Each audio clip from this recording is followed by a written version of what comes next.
অথচ ওমরে ফারুককে দেখুন কি শাসক তিনি ছিলেন, এমন শাসক আল্লাহ যেন আমার দেশে দিয়ে দেন। জোরে বলি আমিন, আরো জোরে আমিন, আরো জোরে আমিন। ইখলাস কাকে বলে, তাসকিয়া কাকে বলে, কি শুদ্ধতা ছিল তার মধ্যে দেখেন। সাইয়েদনা ওমর ফারুক রাদিয়াল্লাহু তাআলা আনহু এশার নামাজ তিনি পড়লেন না, তিনি পড়ালেন, কারণ যারা শাসক হবেন তারা পড়বেন না পড়াবেন। আস্তে করো, যারা শাসক হবেন তারা পড়বেন না পড়াবেন? পড়াবেন। পড়ানোর দায়িত্ব তাদের। শাসক হবে যে নামাজ পড়বে না পড়াবে সে, নামাজ পড়াবে সে। বাইতুল মুকাররমের খতিব হবে রাষ্ট্রপতি। যেদিন আমরা বাংলার জমিনে দেখতে পাবো বাইতুল মুকাররমের ইমাম হয়েছে, বাইতুল মুকাররমের খতিব হয়েছে রাষ্ট্রপতি, বঙ্গভবন থেকে বের হয়ে বাইতুল মুকাররমে ঢুকে যেদিন নামাজ পড়ানোর দৃশ্য দেখতে পাবো, সেই দিনই বুঝতে পারবো বাংলার জমিনটা বিজয় হয়েছে। ঠিক কিনা? সাইয়েদনা ওমর ফারুক নামাজ পড়ালেন, নামাজ পড়ায় এশার নামাজ পড়ে ঘরের মধ্যে ঢুকিয়ে বলছেন, বউ আমার খাবার একটু দিয়ে দাও। খাবার খেয়ে নিলেন। স্ত্রীকে ডাক দিয়ে বলছেন, স্ত্রী আমার, শাসক তো হতে পারি নাই, হয়েছে খাদের। ঘুম তো আসে না বিছানায়, খাবার খাই। খাবার খেলেন। প্রতিবেশীকে দেখার জন্য তিনি বের হয়ে গেলেন। কি খাদেম তারা ছিলেন দেখেন। ঘর থেকে বের হয়ে শুনতে পেলেন বাচ্চাদের কান্নার আওয়াজ। কান্নার আওয়াজ কানে আসার সঙ্গে সঙ্গে তিনি ওই বাড়ির সামনে গিয়ে দাঁড়িয়ে ধমক দিচ্ছেন, এই বাচ্চাগুলোর মা কি নাই? সন্তান কান্দে, মা কি করে? ভিতর থেকে মহিলা জবাব দিচ্ছে, সন্তানকে কান্না থামাবো কেমনে, খাবার তো বাড়িতে নাই। স্বামী আমার মারা গেছে, আমি বিধবা।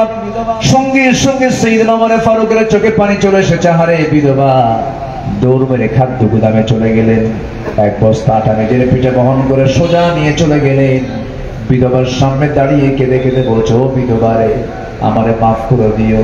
যদি এই আটার বস্তা দিয়ে গেলাম, যেদিন ফুরে যাবে আমাকে আবার নিউজ দিবা, আমি নিজে তোমার বাড়িতে আটার বস্তা পৌঁছায় দেব। সেখান থেকে বের হলেন, আরেকটা বাড়ির সামনে গিয়ে দাঁড়ালেন। ভিতর থেকে এক মহিলার কান্নার আওয়াজ। কেন কান্দি? উৎস জানলেন, কি কারণ তা জানতে পারলেন। পেটে বাচ্চা, নার্স নাই, ডেলিভারি হচ্ছে না, মহিলা মারাও যেতে পারে। দৌড় মেরে বাড়িতে আসলে বউটাকে ডাক দিয়ে বলছেন, বউ আমার, ও আমার বউ, আমি তোমার কাছে করজোড়ে মিনতি জানাই। আমার স্ত্রী, আমি কিছুক্ষণ আগে দেখে আসলাম একজন মহিলার পেটে বাচ্চা, কিন্তু নার্সের অভাব। ওই মহিলা যদি মারা যায়, কিয়ামতের দিন আমাকে খুনির কাতারে দাঁড় হতে হবে। এই গভীর রাত্রে আমি কাকে ডাক দেব? আমার কলিজার টুকরা, আমার প্রাণ প্রিয় স্ত্রী, তোমাকে বোরকা পড়তে হবে।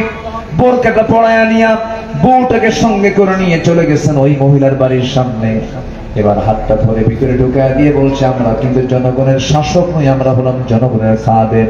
বউটাকে নার্স বানায় দিলেন, ঘরের মধ্যে ঢুকায় দিলেন।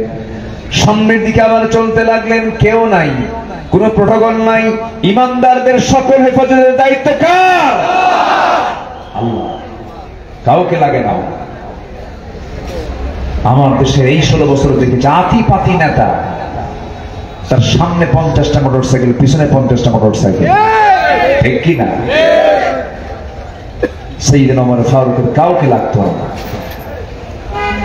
গোটা রাত তিনি এরকম করে জনগণকে দেখতেন। ফজরের সময় বাড়িতে ফিরতেন। দিন দিন যায়, শুকে যান। তাকে বলা হলো, ওমর ফারুক শুকায় যান কেন? আমি কি শুকাই? আমার দায়িত্ব আমাকে শুকায় দেয়, আমার দায়িত্ব আমাকে অস্থির করে তোলে। চোখের পানি ফেলে ফেলে হাওমাও করে কাঁদতেন। আল্লাহর কাছে বলতেন, আল্লাহ, আমার সকল খেদমতে কোনো যদি ভুল হয়, তুমি আল্লাহ আমারে মাফ করে দিও।